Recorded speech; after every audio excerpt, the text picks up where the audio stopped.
जम्मू कश्मीर में आतंकियों के मददगारों पर कार्रवाई की गई है। ये बड़ी अपडेट आपको बता रही हूं। 100 से ज्यादा आतंकियों के समर्थकों को गिरफ्तार किया गया है। जो आतंकियों का सपोर्ट करते हैं, जो साथ देते हैं, उनको गिरफ्तार किया गया है। मददगारों पर पब्लिक सेफ्टी एक्ट के तहत यह एक्शन लिया गया है। कुपवाड़ा में 15, हंदवाड़ा में 12 OGW पर कार्रवाई। पुलवामा में आतंकियों के 14 मददगारों पर यह कार्रवाई हुई है। देखिए,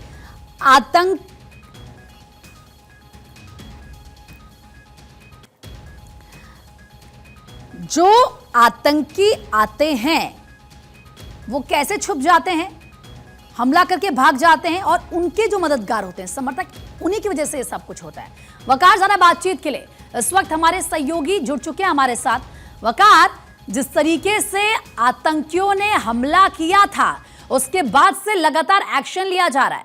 आतंकी आते हैं, अपने नापाक मंसूबों को अंजाम देते हैं, और उसके बाद वो कहीं जाकर छिप जाते हैं। ये समर्थकों के बिना नहीं हो सकता है पॉसिबल, और इसीलिए ये जानकारी मिल रही है कि 100 से ज्यादा आतंकियों के समर्थक गिरफ्तार किए गए हैं। क्या इसको लेकर जानकारी मिल रही है?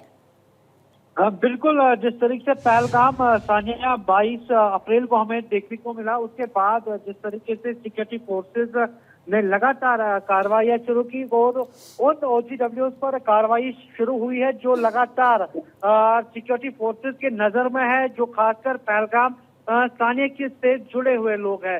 100 से ज्यादा कश्मीर में OGWs पर कार्रवाई हुई है, जिसमें से 15 OGWs कुपवाड़ा से है और 12 OGWs हंदवाड़ा से और 14 OGWs जो है पुलवामा जिले से ताल्लुक रखते हैं। बड़े पैमाने पर जिस तरीके से गुज़श्ता दिनों में सिक्योरिटी फोर्सेस ने door to door search operation शुरू किया, कई अजला में ऑपरेशन हमें देखने को मिला। उसके बाद लगातार अब कार्रवाइयां भी हमें देखने को मिल रही है, और सोर्सेज के हवाले से इस वक्त जो एक्शन के हवाले से मिल रही है हमें जानकारी, वो 100 से ज्यादा OGWs पर इस वक्त बड़ी कार्रवाई इस वक्त हमें देखने को मिल रही है। कल जिस तरीके से 2 OGWs को कोट बुलवाड जेल भेजा गया, इसी तरीके से अब कश्मीर घाटी के मुख्तलिफ मकामात पर सिक्योरिटी फोर्सेस की जो कार्रवाइयां है वो हमें देखने को मिल रही है। लगातार आने वाले दिनों में भी हमें इस तरीके की कार्रवाइयां देखने को मिलेगी। जिस तरीके से ये सबसे बड़ा सानिया इस साल का था, जिसमें पहलगाम में सयाहों पर बेरहमी से वहां पर उनका कत्ल किया गया था और टारगेट किलिंग वहां पर हुई थी।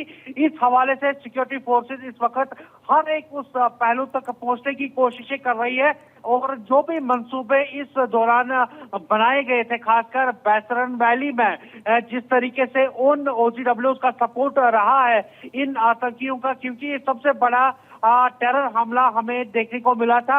अब NIA लगातार इस हवाले से जांच कर रही है, और तमाम वो कंक्लूजन रिपोर्ट जो है वो MHS को भेजे गए हैं, और लगातार आने वाले दिनों में भी हमें इस तरीके की कार्रवाइयां देखने को मिलेगी। फिलहाल जम्मू कश्मीर में पूरी तरीके से सिक्योरिटी को बढ़ा दिया गया है, और तमाम उन जगहों तक पहुंचा जा रहा है जो कि OGWs की रिहाइश है या जंगलात में जहां पर OGWs के हाइडआउट्स रहते हैं, वहां तक सिक्योरिटी फोर्सेस इस वक्त पहुंचने की कोशिश करें। और तमाम इलाकों में अगर हम देखेंगे सिक्योरिटी को काफी ज्यादा बढ़ा दिया गया है, और खासकर बिल्कुल सिक्योरिटी फोर्स को बढ़ा दिया गया है। आतंक पर यह बहुत बड़ा प्रहार है। जो मददगार हैं आतंकियों के, अब उनको भी नहीं बख्शा जाएगा। वकार, फिलहाल आपका बहुत बहुत शुक्रिया तमाम जानकारी देने के लिए। आगे भी अपडेट में आपसे लेती रहूंगी।